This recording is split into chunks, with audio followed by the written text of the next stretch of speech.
الرحمن الرحيم. عن أبي هريرة رضي الله تعالى عنه أنه قال قال رسول الله صلى الله عليه وسلم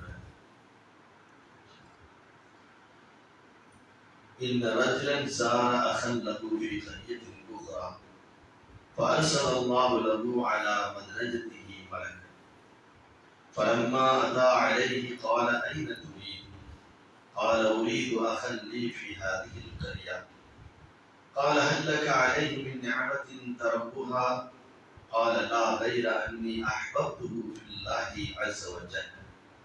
قال إني رسول الله إليك بأن الله قد أحبك كما أحببته بفيه.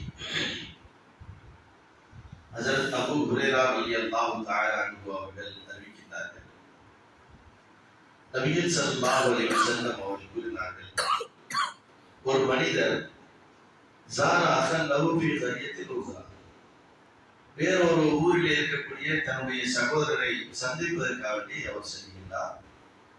ஃபஅர்ஸலல்லாஹு லஹு அலா மத்ரஜதிஹி மலக், அவர் எந்த இடத்திற்கு செல்கின்றாரோ அந்த எல்லையுடைய ஆரம்பத்தில் ஒரு வானவரை அல்லாஹ் ஏற்பாடு செய்கிறார். ஃபலம்மா அத்தா அலைஹி قال أين تريد, அந்த மலக்கு அந்த மனிதரிடத்தில் கேட்கின்றார், எங்கே செல்கிறீர்கள்? அப்பொழுது அந்த மனிதர் கூறுகின்றார், இந்த கிராமத்தில் இருக்கக்கூடிய இந்த ஊரில் இருக்கக்கூடிய ஒரு சகோதரரை சந்திப்பதற்காக நான் செல்கின்றேன் என்று அவர் கூறுகின்றார். அப்பொழுது அந்த வானவர் கேட்கின்றார், ஹல்லக அலைஹி மின் நிஅமத்தின் தரப்புஹா, அவரு உனக்கு ஏதாவது கொடுக்க வேண்டியது இருக்கின்றதா? ஏதாவது பணம் காசு அவரிடமிருந்து நீ பெற வேண்டியது எதுவும் இருக்கின்றதா என்று கேட்கும் பொழுது இல்லை, எதுவும் கிடையாது. பிறகு எதற்கு நீ செல்கின்றாய் என்று அந்த மலக்கு கேட்கும் பொழுது அவரை நான் அல்லாஹ்வுக்காக நேசிக்கின்றேன், அதற்காக நான் அவரை சேர்ந்து சந்திக்க இருக்கின்றேன் என்பதாக இந்த மனிதர் கூறுவார். உடனே அந்த மலக்கு கூறுகின்றார், நான் அல்லாஹ்வுடைய தூதராக இருக்கின்றேன், அல்லாஹ்விடமிருந்து அனுப்பப்பட்ட ஒரு மலக்காக இருக்கின்றேன். எனவே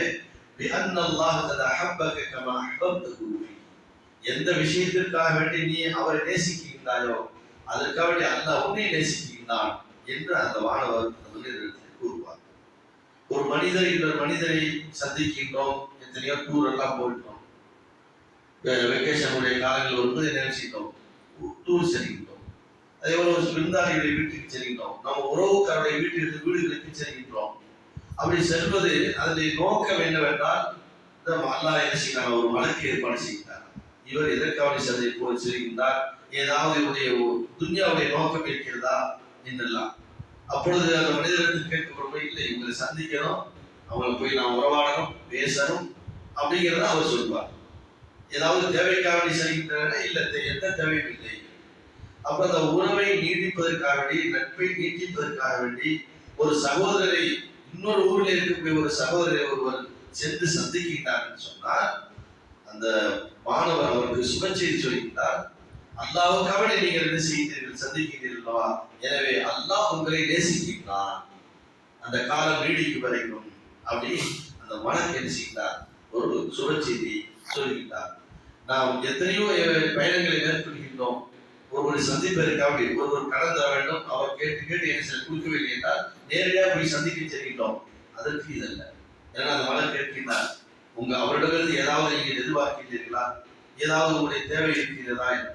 இவர் சொல்ல இல்லை, எந்த தேவையும் இல்லை. அப்ப எந்த தேவையும் இல்லாமல் வெறுமனே ஒரு சகோதரியை சந்திப்பதற்காக சென்றால், அது நம்முடைய கூட பிறந்த உறவுகளாக இருக்கலாம், அல்லது நட்புகளாக இருக்கலாம், அல்லது வேறு ஏதோ ஒரு வகையிலே நமக்கு தொடர்புகள் இருக்கலாம், அல்லது வெளிநாடுகளில் அவர்கள் பயணிக்கும் பொழுது கூட வேலை செஞ்சிருக்கலாம், அவர் வெக்கேஷன் வந்திருப்பார், அவரை சந்திப்பதற்காக செல்கிறோம். இப்படி வேற எந்த தேவையும் இல்லாமல் ஒருவரை சந்திப்பதற்காக மட்டும் சென்றால் அல்லாஹ் அந்த மனிதனை நேசிக்கிறார்.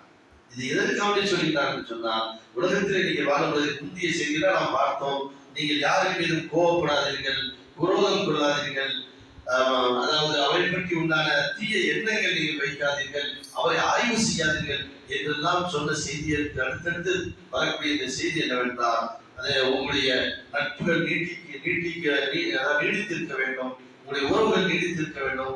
நீங்கள் ஒருவரை சந்திக்க செல்லும்போது அல்லாஹ்வுக்காக சென்றால் அல்லாஹ் என்ன செய்தான்? நேசிக்கின்றான். அல்லாஹ்வுக்காக வேண்டி ஒரு மனிதரை நேசிப்பது. இன்னொரு செய்தி வருகின்றது, அல்லாஹ்வுக்காக வேண்டி ஒரு மனிதரை வெறுத்தால், மார்க்கத்துக்காக வேண்டி ஒரு மனிதரை வெறுத்தால் அதில் எந்த குற்றமும் அவர் மீது கிடையாது என்றும் ஒரு செய்தி வருகின்றது. அதே போன்று ஒருவர் மரண செய்தியை கடைபிடிக்கிறார்.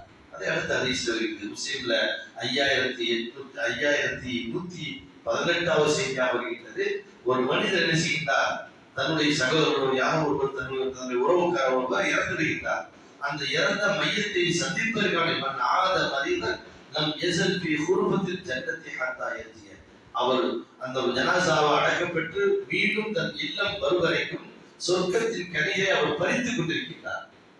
அப்போ ஒரு மௌத்து செய்கிறவங்க கேள்விப்பட்டு நம்ம நேசிக்கிறோம் போறோம். எதற்காக போறோம்? அந்த ஜனாசாவை நாம் கலந்து கொள்ள வேண்டும், அவருக்காக துவா செய்ய வேண்டும் என்று. அப்படி சென்றதுக்காக வேண்டி சென்று பிறகு ஹத்தா எழுதிய அவர் வீடும் வருவதற்கும் எதிரே இருக்கிறார், சொர்க்கத்தின் கனிகளை அவர் பறித்துக் கொண்டிருக்கிறார் என்று நபிகள் ஸல்லல்லாஹு அலைஹி வஸல்லம் அவர்கள் சொன்ன செய்தியும் நாம் பார்க்கிறோம். ஆகையினால் உறவுகள் நீடிப்பது ஒரு நோக்கம், மற்ற நம்முடைய பயணங்கள் ஒரு ஏதாவது அல்லாஹ்வுக்காக வேண்டிய ஒரு நோக்கமாக இருந்தால் அதற்குண்டான கூலிகளை அல்லாஹ் என்ன செய்கின்றான்? வழங்குகின்றான். எனவே இந்த மாதிரியான அந்த நட்புகள், உறவுகள், சகோதரத்துவத்தை நீட்டிக்க வேண்டும் என்ற செய்தியை இந்த ஹதீஸ் மூலியமாக நாம் பார்க்கிறோம். சுப்ஹானல்லாஹ் வ பிஹம்திஹி. லா இலாஹ